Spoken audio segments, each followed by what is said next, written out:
Ever wondered how to make your garden thrive all year round?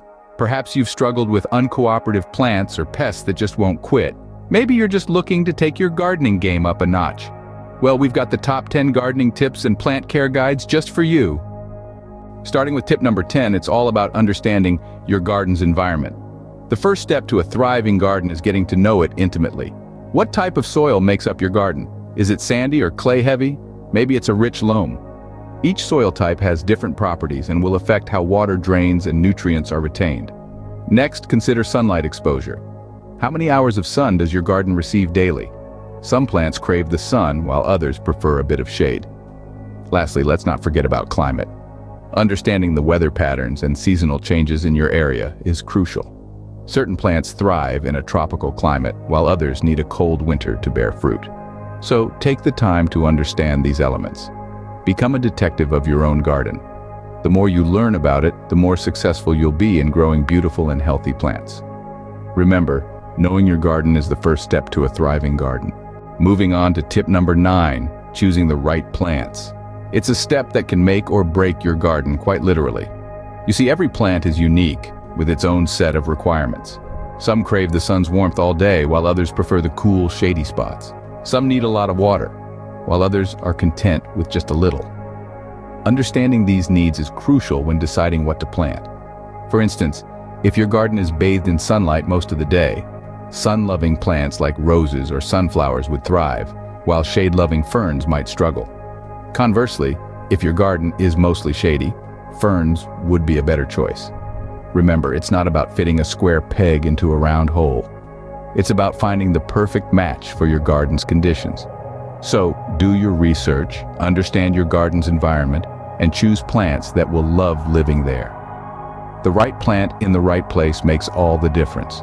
Tip number 8, regular watering is crucial for your garden. It's the lifeblood of your plants, the magic elixir that keeps them thriving.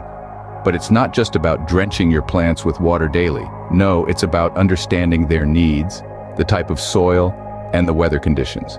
Every plant has its own unique watering schedule. Some may need watering daily, others only once a week. Overwatering can be just as harmful as underwatering, causing root rot and other diseases. The best time to water your plants is early in the morning, when the sun is low. This allows the water to reach the roots before it evaporates, ensuring that your plants get the hydration they need. Watering in the evening is also an option, but be cautious. If the weather is cool and humid, it can promote the growth of mold and fungi. Remember, a well-watered plant is not a drowned plant. It's a plant that's getting just the right amount of hydration at the right time. A well-watered plant is a happy plant. Tip number 7, use fertilizers wisely. Just like we need a balanced diet to thrive, plants also require a mix of nutrients to grow healthy and strong. Fertilizers are a great way to supplement your plant's diet, but using them correctly is key. It's essential to remember that more is not always better. Over-fertilizing can lead to a buildup of salts that can harm your plants, and in some cases, it could even kill them. A good rule of thumb is to fertilize sparingly and only as needed. It's also a good idea to test your soil regularly to understand what nutrients it might be lacking. This way, you can choose the right type of fertilizer for your garden's specific needs. Finally, don't forget that while fertilizers can give your plants a helpful boost, they can't fix all problems. Healthy plants start with good soil, ample water, and the right amount of sunlight. Remember, fertilizers are plant food, not magic. Tip number 6, don't forget to prune and deadhead. Now you might be wondering, what's all this about pruning and deadheading? Well, allow me to shed some light. Pruning is the act of cutting back parts of a plant, typically the branches, to improve its shape and growth. It's like giving your plant a trim to help it grow stronger and healthier. On the other hand, deadheading is all about removing faded or dead flowers from your plants. This not only keeps your garden looking neat and tidy, but it also encourages more blooms. Think of it as making room for new growth. These two practices are essential for plant health and flower production. They help to redirect energy from unnecessary or unproductive parts of the plant to the areas that need it most. So don't shy away from those shears. Remember, a little snip here and there can lead to big blooms. Moving on to tip number 5, always keep an eye out for pests. They can sneak up on you, turning a thriving garden into a withered landscape in no time. Now, the key to pest control isn't about total annihilation, it's about balance. Start by identifying the culprits. Are they insects, rodents, or perhaps microbial diseases? Next, consider natural remedies. For instance, inviting birds into your garden can help control insect populations. Ladybugs are great for aphid control, and spiders, yes, spiders, are nature's own pest control service.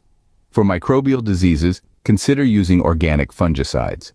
They can control the spread of diseases without harming the other beneficial organisms in your garden.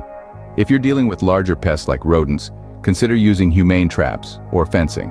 Remember, the goal isn't to harm the local wildlife, but to protect your plants. When it comes to pest control, vigilance is key. Monitor your garden regularly and act swiftly at the first sign of trouble. Your plants will thank you for being their first line of defense against pests. Tip number 4, consider companion planting.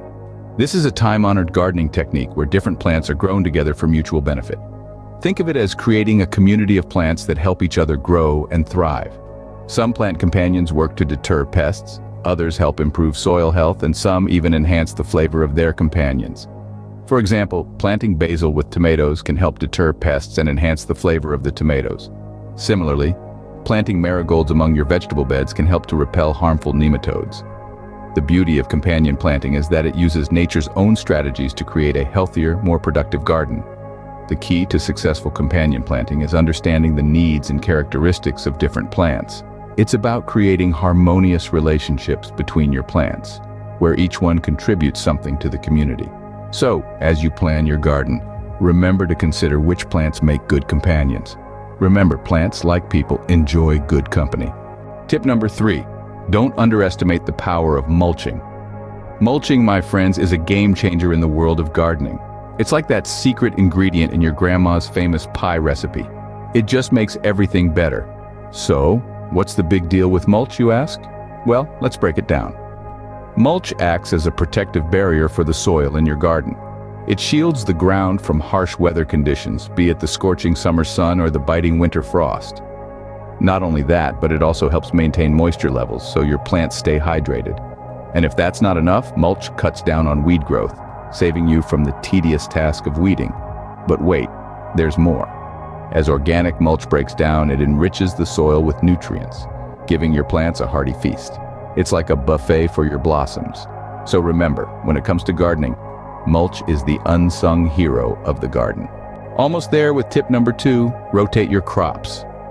Now, you might be thinking, but I'm not a farmer, I don't have crops. Well, in gardening terms, your plants are your crops. And rotation, my friends, is a game changer. Why?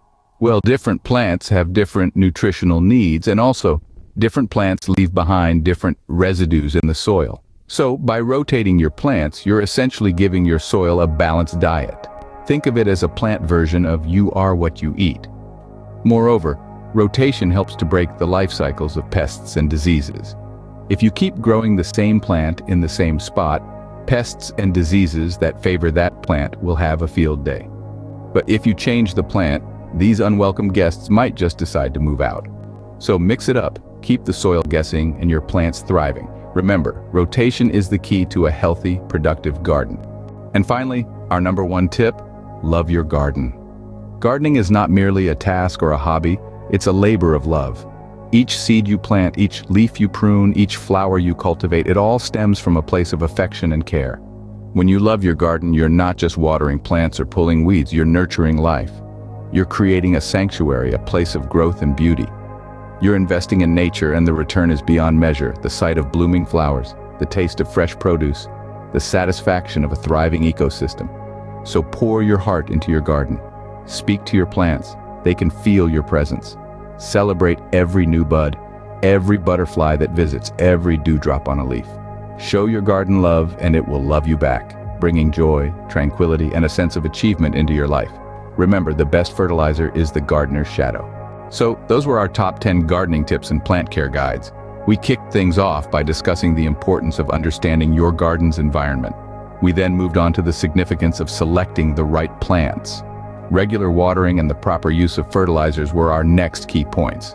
We also covered the necessity of pruning and deadheading, and the role of pest control in maintaining a healthy garden. We delved into the benefits of companion planting and mulching, and discussed the rotation of crops.